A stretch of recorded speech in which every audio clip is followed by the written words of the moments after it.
साल 2020 के उत्तर पूर्वी दिल्ली दंगों से जुड़े बड़ी साजिश के मामले में दिल्ली की एक अदालत ने उमर खालिद और शर्जिल इमाम को बड़ा झटका दिया है।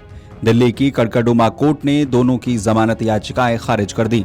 अपर सत्र न्यायाधीश समीर बाजपेयी ने दोनों पक्षों की दलीलें सुनने के बाद फैसला सुनाया। फिलहाल दोनों आरोपियों को राहत देने से कोर्ट ने इनकार कर दिया। उमर खालिद और शर्जिल इमाम पर गैर कानूनी गतिविधि रोकथाम अधिनियम यानी यूएपीए और भारतीय दंड संहिता की विभिन्न धाराओं के तहत मामला दर्ज है। सुनवाई के दौरान दोनों आरोपियों ने अदालत से कहा कि बिना मुकदमे की शुरुआत हुए लगातार कई साल तक जेल में रखना उनके मौलिक अधिकारों का उल्लंघन है।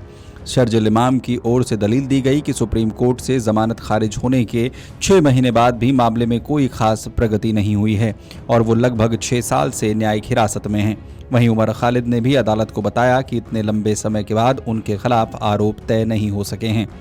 याचिका में यह भी कहा गया कि किसी भी मुकदमे में आरोप तय होने और सुनवाई शुरू होने में इतनी लंबी देरी न्याय के सिद्धांतों के अनुरूप नहीं है।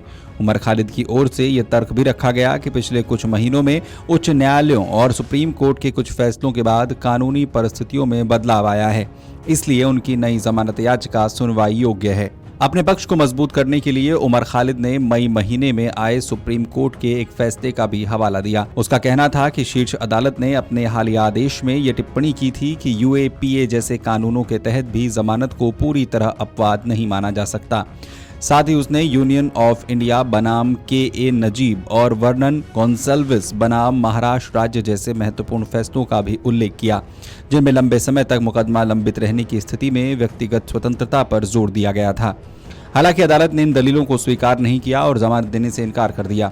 इससे पहले इसी साल 5 जनवरी को सुप्रीम कोर्ट भी उमर खालिद और शर्जिल इमाम की जमानत याचिकाएं खारिज कर चुका है। उस समय सुप्रीम कोर्ट ने कहा था कि प्रथम दृष्टया दोनों आरोपियों के खिलाफ यूएपीए के तहत मामला बनता है और रिकॉर्ड पर मौजूद सामग्री को देखते हुए उन्हें राहत नहीं दी जा सकती। सुप्रीम कोर्ट ने अपने फैसले में यह भी साफ किया था कि इस मामले में सभी आरोपियों की भूमिका एक जैसी नहीं मानी जा सकती।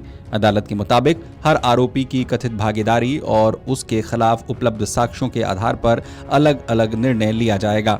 यही वजह रही कि इस मामले में कुछ सह आरोपियों को जमानत मिली, जबकि उमर खालिद और शर्जिल इमाम को राहत नहीं दी गई। दरअसल इसी मामले में सह आरोपी गुलफिशा फातिमा, मीरान हैदर, शिफा उर रहमान, मोहम्मद सलीम खान और शादाब अहमद को पहले ही अदालतों से जमानत मिल चुकी है, लेकिन अदालत ने स्पष्ट किया था कि केवल इस आधार पर सभी आरोपियों को समान राहत नहीं दी जा सकती, क्योंकि हर व्यक्ति के खिलाफ आरोप और उपलब्ध साक्ष्य अलग अलग हैं। इस पूरे मामले में बचाव पक्ष लगातार ये दलील देता रहा है कि यूएपीए जैसे सख्त कानून का इस्तेमाल अनिश्चित काल तक किसी व्यक्ति को जेल में रखने का माध्यम नहीं बन सकता। उनका कहना है कि अगर मुकदमे के जल्द पूरा होने की संभावना नहीं है तो संविधान के तहत मिले व्यक्तिगत स्वतंत्रता के अधिकार को भी महत्व दिया जाना चाहिए। वहीं जांच एजेंसियों का पक्ष है कि मामला गंभीर प्रकृति का है और आरोपियों के खिलाफ पर्याप्त सामग्री मौजूद है। अब दिल्ली की निचली अदालत से भी राहत नहीं मिलने के बाद दोनों आरोपियों के सामने कानूनी विकल्प सीमित हो गए हैं। माना जा रहा है कि वे एक बार फिर उच्च अदालत का रुख कर सकते हैं। Video desk, Amar Ujala.